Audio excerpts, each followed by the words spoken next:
Labdien, skatītāji! Mums atkal ir liels prieks ar jums tikties! Labdien visiem!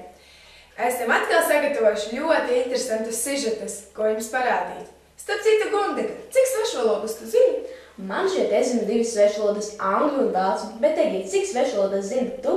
Es arī zinu 2 – angļu valoda un krievu valoda.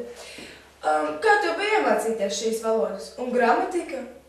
Nu jā, vācu valoda ir diezgan sarežģīta gramatika, bet personīgi man šī valoda liekas ļoti skanīga un es noteikti centīšos to iemācīties vēl labāk. Ļoti labi! Man ir pavisam intriģējošs sižets, ko piedāvāt tev un mūsu skatītājiem. Dodu vārdu Rēzijai, kas ir kopā tagad ar kādu jauniešu grupu, kas brīvprātīgi cenšas iemācīties esperanto valodu. Tā ir ļoti dīvaina valoda, bet tagad lūdzu skatāmies. Labdien! Iepazīstinām jūs ar esperanto valodas pašmācības grupas vadītāju Māri.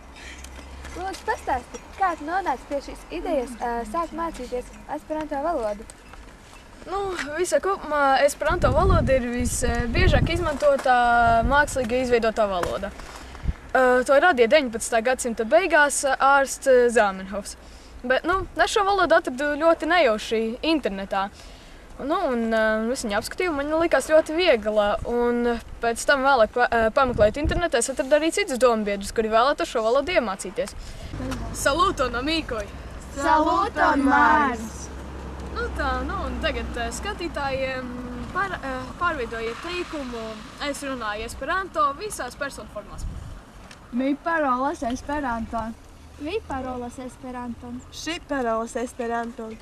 Ni parolas esperanto. Vi parolas esperanto.